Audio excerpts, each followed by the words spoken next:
that are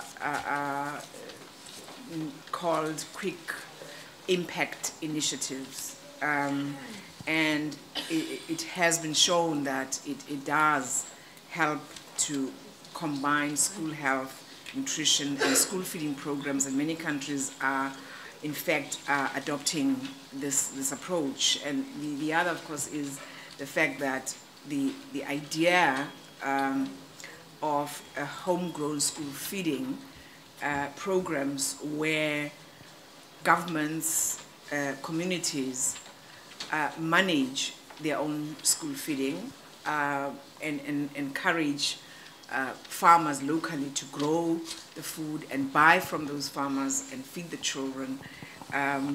It's kind of indigenization of school feeding in a way. Those are becoming very popular, and I think NEPAD and the AU are to be commended for initially putting this idea forward. As I said, I will not do the work of the panelists. I will now turn to Dr. Bandi, who said I should dispense with the biography, but present him like a celebrity. Ladies and gentlemen, I give you Dr. Bandi from the World Bank. I thought I was getting a drum roll as well. Yeah, you wish. Can people hear? Or is there? I think that's all right. Yeah. Okay. Well, thank you very much for that introduction. And I did ask that everybody should be introduced as a celebrity, not just myself, just in case you're wondering about that. I want to focus on the issue of rethinking school feeding, thinking again about school feeding. And I want to declare here that the World Bank's record on school feeding is a rather short one, and that our support for school feeding is a relatively new area. That would also, I think, apply to a lot of people like myself that have been part of the analysis of school feeding. And you can certainly find a paper by me 10 years ago which caused WFP to take me off a committee on the issue of school feeding. And I say that I say that to set the scene, because what we're talking about is rethinking school feeding. And what are the issues there? What's the change in thinking about this issue? One of the important changes in terms of making the World Bank rethink its position was the extraordinary demand for school feeding that came about as a result of the current financial crisis. So in 2008, when we launched the Global Food Crisis Response Fund, we suddenly discovered that the fund wasn't just being asked to support purchasing fertilizers or seeds or agricultural interventions, nor early nutrition and interventions for pregnant women, but also for school feeding. And there was substantial demand, and that made us look again at what were the issues. And we chose to do that with many of the partners in this room, but specifically with the World Food Programme, with the Partnership for Child Development, and with some academic institutions, and published our findings as a document called Rethinking School Feeding. And I want to just very quickly mention three things from that that made us change our position. The first was the realization that school feeding was a pretty well universal event, that it was hard to find a country that wasn't to some extent, to some degree, seeking to feed its poor children, its poor school children. And this applied whether we were talking about rich countries or poor countries. It applies in countries which have a welfare basis and countries which have a very different view of the world. And this has only been reinforced, this realization, subsequently by, and I'm just going to show you these two publications now. This isn't the World Bank's publication of Rethinking School Feeding in Russian. This is the Russian Federation's republishing of the document, with the government of the Russian Federation putting the introduction in here, because they reintroduced school feeding after a 20-year hiatus after the fall of the Soviet Union. They've reintroduced school feeding, and now they're pushing it with the Stans and Mongolia as a response. And then, equally, I think, striking, this says, those of you who can read Mandarin, of course, immediately read it at the front, but for the rest of us, this says, rethinking school feeding, and this is the Chinese government, the government of the Republic of China, has republished the document again as their own document from the People's Publishing House, making the case for school feeding within China. And I mention those things not because those countries are poor, because obviously those are not poor countries, and why is it that they too are emphasizing this as an issue? So universality, first issue. Second issue, the goals. When we looked at the goals of school feeding programs, they were not what people had expected, or what people in general identify as key goals. So nutrition came very low down the list. Most of the discussion, most of the debate about school feeding is it a nutrition intervention? Well, that doesn't seem to be why most governments are interested in doing school feeding. Is it an education intervention? Well, the evidence for that is really very strong. There are now a number of randomized controlled trials looking at education and school feeding and showing impacts on issues such as attendance, enrollment, and on educational outcomes. So for educational terms, and in particular in keeping kids in school, school feeding scored high. But that too was not the primary goal for most countries in thinking about why they were doing school feeding programs. The focus was on what we might call, in technical terms, social protection, although I think for most governments they wouldn't articulate it that specifically. It was about reaching populations that weren't being reached through welfare programs. It was about having welfare programs that could be rolled out or expanded quickly, even in those situations where there weren't strong infrastructures. And we can go into that in a bit more detail, but I want to emphasize this point, because within the World Bank and within many agencies, conditional cash transfers are now very much touted as a social protection measure, very much looked at as a way of providing a social safety net. And there's an ongoing debate about school feeding versus CCTs, versus conditional cash transfers. But if we look at the two countries where conditional cash transfers are most given as an excellent example, one being Brazil and one being Mexico, we see that in both those countries there are also school feeding programs that are targeted at the poorest populations. So that was the second issue. And to finish, the third issue was the question of sustainability. Indeed, with school feeding, one of the issues all along has been to question that. Was this really a sustainable option? Well, it turned out that there were many countries, certainly more than 30 examples, where countries had moved from what people might regard as a sort of unsustainable, externally implemented and supplied food option to internal programs. And we're going to hear from my colleague from Brazil in a few minutes about that extraordinary example where 40 years ago Brazil had a program that was run by the World Food Programme, and today Brazil is one of the leading lights in the world, not only having its own national program, but helping other countries to do the same. So a movement from unsustainable to sustainable action is clearly something that's happened in many countries. Which brings us to the bottom line of today's discussion, which is what is the key element in that sustainability?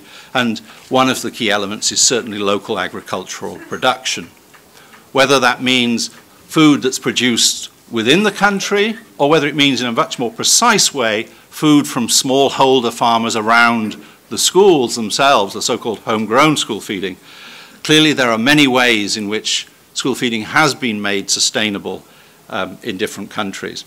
And so I'm going to finish on that. The message is that one is rethinking then about school feeding, that there's clearly no one solution, and I think we're in a very fortunate position today to be able to hear from several countries about a variety of solutions that have worked. Thank you. Thank you very much, Dr. Bandi, for enlightening us on why the World Bank has had to rethink its position on school feeding, and how WFP's axing you from a committee played a small part in that decision, where the real impetus came from the demand of countries that work with the World Bank.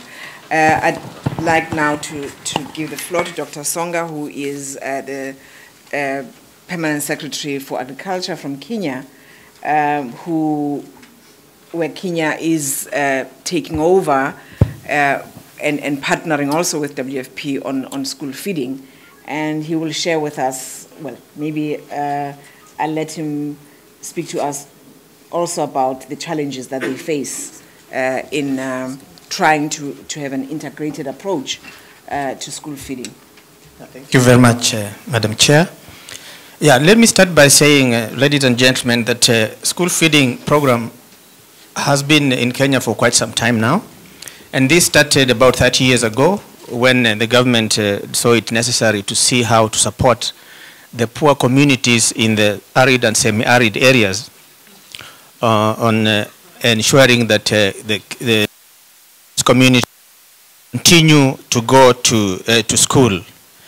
And this did get a much needed boost later on, and the government started working also with the World Food Program in what now became to be the regular school feeding program that is now supporting up to 720,000 pupils.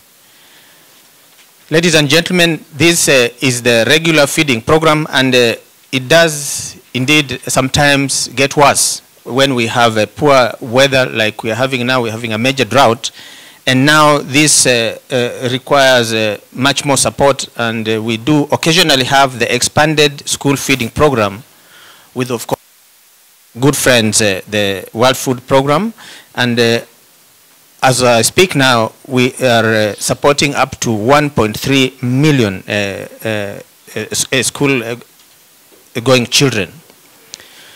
One program that the government has supported, and also we have got much needed support from NEPAD through the guidance of the Comprehensive African Agricultural Development Program, which supports this homegrown school meals program, with the intention of not only encouraging food production, but also ensuring that school-going children continue going to school in these disadvantaged communities. The concept is to see the community itself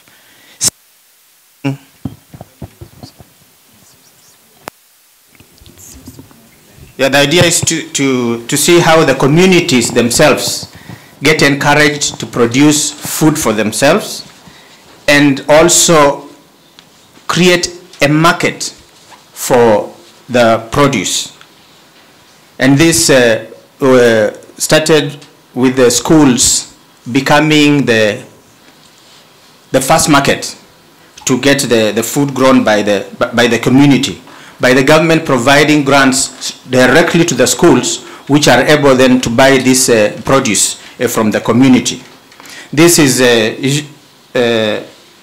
usually in a phased approach, such that the amount of grant is reduced gradually, with the intention of the community to continue producing the much needed food by themselves. One program that the government has supported for quite some time that has been successful is what we call the Njaa Marufuku Kenya program, or the program for eradicating hunger. This program specifically addresses the need to ensure that that we do not only produce food, but we produce food in the context of looking at the nutritional aspects of the food and the health of the community. and specifically targeting the vulnerable people and school children. This is a project to support the poor communities. This program is a multi-sectoral, so to say, because it has participation of not only the Ministry of Agriculture, but we have the Ministry of Education and Ministry of Health, so that it is really a multi-sectoral. And it is here that we have challenges on how to coordinate a program like this, a project like this, because you find that the sectors may work very closely to, the ministries of a specific sector may work very closely together, but when it comes to coordinating with other sectors, we have serious challenges and then problems of sustainability of this kind of projects. So with what kind of approach have we tried to utilize in implementing these projects? First and foremost, we want to see how we build capacity of the local communities, because at the end of the day, we want sustainability of these programs. So we ensure that we identify the communities and the key people in those communities that can ensure that the information that the various stakeholders have for the communities have a forum to be able to impart it. So we have organized community education fora to ensure that, for example, the agricultural technologies, if specific agricultural technologies are available, then it is through these communities that we expect these technologies to be taken up by those communities. So we expect appropriate fora to be able to give the information that would enable the communities continue producing the commodities that have been identified that would be important in contributing to the food security of the various communities. As I said earlier, the main problem of sustainability of these programs is the need to have multi-sectoral coordination. And one area we have succeeded in this one was probably through the initiative of NEPAD, and of course through the Comprehensive Agricultural Development Program, which Compact Kenya just signed recently. One area that is key in the program, in the Compact, is the need to produce, of course, food. And therefore, there is a need to come up with a comprehensive food and nutrition security policy. This required that we come together, the key stakeholders, Ministry of Agriculture, Ministry of Health, and with the experience from our Njaa Marufuku program, we have brought in the Ministry of Education to see how we come up with a comprehensive policy that will address not only the production, but the food safety aspects also, to ensure that we are now looking at a holistic approach in the production of food. So the multi-sectoral coordination would be important for not only production, but looking at the entire value chain up to the utilization. It will emphasize the need to look at the public and private sector partnership in the process and ensure that the policy, the food and nutrition security policy that is developed, has a buy-in from all the stakeholders. This, of course, will remain to be a challenge, because you may realize when it comes to the budgeting process, each ministry is looked at as an entity, and the aspect of coordination is usually not brought on board, and this usually becomes a problem. So what challenges do we have in implementing these programs, ladies and gentlemen? I just said now, we usually have a regular feeding program, which is which we can say that probably manageable to a large extent. But when we have disasters, like harsh climates, like we have a serious drought now, then that expansion is the one that really brings in a huge logistic nightmare. And it is this kind of shocks that actually threaten sustainability of these programs. So whatever it takes to make sure that we reduce the risks of losing that momentum is what we need to do. And the multi-sectoral coordination is one area that we need to improve a lot. As for the impacts, Madam Chair, as I finish, we have seen a lot of increase in school enrollment in areas that used to be really left behind when it comes to benefiting from the school system. We have also seen in these communities a lot of interest now, people not only looking at the production aspects, but also looking at the nutritional aspect of the food that is made available. It's not just enough to make food available, but it is necessary that the food that is available is of the nutrients that would benefit the consumer. We have also seen how the farmers and the community, or rather farmer or the community groups, also become a very important entry point of agricultural technologies specific for efficient production in those areas. The necessary technologies, a good example is the communities who have ended up now becoming good extension agents to their own communities for specific varieties of crops that are doing very well in these semi-arid areas, the agronomic aspects that go with the production, and also being able to identify their own priorities when they access development support from various development partners. Ladies and gentlemen, these communities are now able to have not only access to food, but they also are interested in ensuring that food is available throughout the year, and also have now come to realize the need to ensure that the utilization of these products is, at the end of the day, beneficial to the consumers. So, Madam Chair, I think I'll stop there, and then we can have questions as the floor, as raised from the floor. Thank you very much, Dr. Songa. I think what you have shared with us reflects a lot of what Don Bandi had said earlier about how sustainability and ownership makes school feeding a viable safety net, and the whole area of multisectoralism, or working in a multisectoral way. The challenges that you raise, one of them being logistics, I think we share the same concerns with you.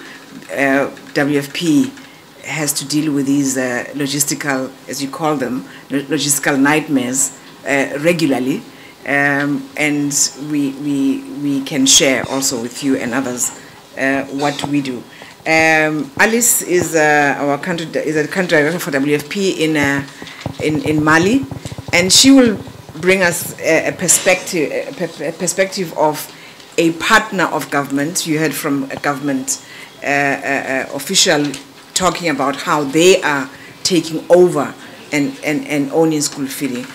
Alice will give us a perspective in Mali on how we and the government of Mali are working together and beginning to do some of the handover activities to government, and how government is taking over some of the activities around school feeding. Alice.